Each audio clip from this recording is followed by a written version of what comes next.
Hi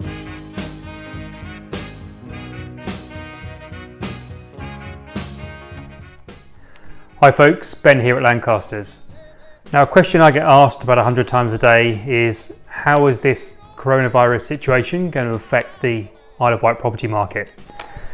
Now obviously I'd love that crystal ball to be able to tell you exactly what's going to happen, but I've been around the property market for a long time. I've been there through the ups and the downs before, through different sort of global situations, and learned a lot of lessons along the way about what causes market fluctuations and how quickly they react to external market forces. So I'm going to make my prediction. It's now the 17th of April, and I will talk you through what I think this current situation will do to our local property market, and talk you through sort of how I think that will play out.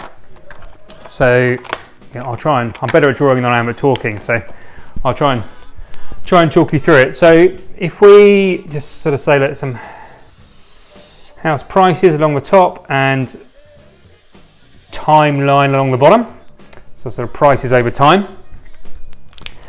I've used some different colours to try and make this a little bit easier. So if we were to say that before the corona situation kicked off, so beginning of 2020, house prices were around this sort of level, whatever that may be. Obviously relevant to your specific property, but that's the sort of market price. Now, we have been seeing an increase of anywhere between 1.7 and 3% of property prices year on year. So we have had, and it would have been before Corona came around, it would have been fair to assume that we would continue that trend. It's been an average trend over the last 5 years. It's probably fair to assume that it would have continued over the next 5 years. So if we say that is our, I'll try and stand out of the way, but if we say that is our trend over time that we'd expect to see, and that's kind of what that's where we sort of hope prices would have been at. So before Corona, we're sort of at this level, around that sort of level, and this is where we sort of are, where it would have been. Now, if I break our timeline down into sort of easy, understandable chunks, so this is sort of pre-Corona, and then if we sort of break it down into quarters, so if we say this is June this year, 2020, and then we can say that is at the end of the year, so December 2020. This is midway through next year, June 2021, and this is end of next year, which is December 2021. Okay, so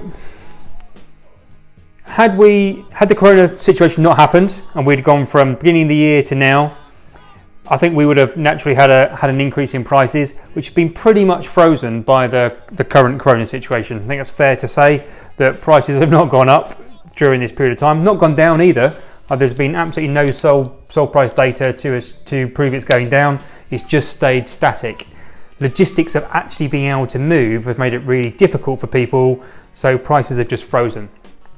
Okay, so my prediction, I grab a big red pen, or a big purple pen, shall I? So I can sort of see where we're going to go. Is that I think when we come out of here, we will have initially, I think we're going to have a surge. Okay, now I think the reason for that is you've got a lot of stifled demand. You've got a lot of people out there. I get 20 calls a day from people who want to go and see properties but no, they can't, who want to get the house on the market and sold and moved on to the next place to buy but can't.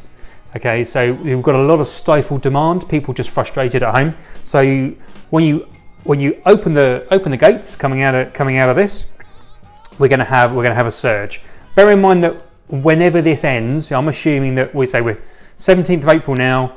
We were told last night that it's going to continue, the lockdown is going to continue for at least another 3 weeks, and that would, that takes us to comfortably to early and mid-May. And chances are they're not going to just open the floodgates and everyone's going to pour out on day one. There's probably going to be a stage release at that point anyway. So when people start to get going by sort of June time, and they start to come out of hibernation, I think we're going to see a surge. Okay, and I think that's going to continue through. That surge is going to continue right the way through sort of second and third quarters of 2020. So I think we're going to see that sort of surge coming through over there. Now, we always have a slight seasonal slowdown anyway towards latter half of November and December for understandable reasons. And I think this time it's probably going to have a bigger effect on the market than ever. We're going to have a lot of people who, this coronavirus isn't good for the economy. So you have a lot of people who have lost jobs. A lot of people have had to sort of relocate and downsize, and it's going to have a lot of negative effects on the property market. We always say that there are 3 Ds that drive our market of death, debt and divorce. And let's face it, coming out of a pandemic with a lot of lost jobs and people cooped up in houses together, chances are there's going to be a lot of those things. So we're going to have a surge, and then in my prediction, we're going to have a surge and then a lull. Okay, so this is a bit dramatized. It won't be as severe as that, but I think we're going to have a surge, and then we're going to drop off, and we're probably going to drop off to prices similar to where we are now, maybe fractionally lower in the first part of the new year, as the only people really willing to sell at that point are people sort of desperate to get moving. So I think we're going to have a spike, and then we're going to have a lull, and then we're going to have a very boring, long, slow catch up until about the end of next year. Okay, so I think we're going to have that kind of wave effect as we go on. So people are always trying to predict the market, trying to game it and whatever else. I'm a great believer in you buy a house you want to live in, or the house you want to own, and don't try and play with the market too much, because the housing market will bite you on the bum if you do it if you don't do it in the right way. You can make sensible predictions though. So if you were going to buy a house pre-corona and you are still wanting to buy a house post-corona, and you're worried about buying with a dropping market, take a look at your personal circumstances and ask yourself why you're buying. If you are buying to own that property for 3 to 5 years, then just carry on buying it, because it's going to make no difference how erratic that line goes between when you buy and when you sell. If you're not going to sell it in the meantime, it doesn't matter whether it's worth a penny or £1 million. It's just noise. You'll ultimately end up selling it for where you would have been anyway. If you were thinking about buying a property now, this is the only, and I'm always super honest. I'm not one of those agents that always says it's all about buy. If you were thinking about buying something now to flip it really quickly, you just want to buy it, chuck a coat of paint on it, and flog it in the new year, they're the people that I probably wouldn't be advising to buy right now. I certainly wouldn't be buying. I've done plenty of those in the past. I certainly wouldn't be buying one of those now. I wouldn't be buying anything that I'm planning on selling in the first half of 2021. Okay, if I'm planning on buying it and keeping it as a rental, keeping it to live in, all those things, absolutely, I would carry on and buy during that period of time, as long as I didn't pay too much in the buying sensibly. If I were going to sell, I would definitely gear myself up for this part of the curve. Nobody wants to be in this part of the market. This part of the market here not only is better pricing, but it is also faster market, so you can crack on with it. This half of the market, poorer numbers and slower, boring part of the market to try and sell in. So if you're going to sell between now, in my opinion, if you're going to sell between sort of now, May, June 2020, and the same time next year, I would be doing it as we come out. Okay, so I'd be timing that between June and late September, early October. That is probably your sweet spot for selling. Okay, as we come out of that part of the market. if you were thinking about putting your house on the market this time next year, I would either bring that forward so that you're not doing, Easter next year, you're doing summer this year. Either bring it forward or put it off. That is the part of the market where I would probably be trying to avoid myself being. So this bit's quite cool and quite sexy. If you can get into it, it works really well. This bit over here is a little bit boring and recovers back to some sensible numbers. That's the pain point. That's the bit in the middle.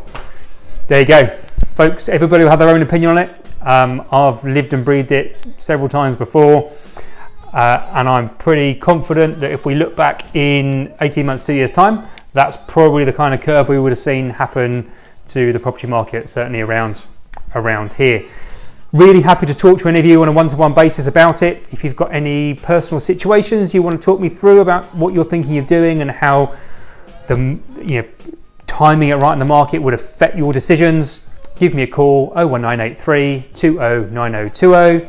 Or reach out on any of the social media platforms. I'm very happy to talk to you individual basis and how it might affect you rather than sort of general market stuff.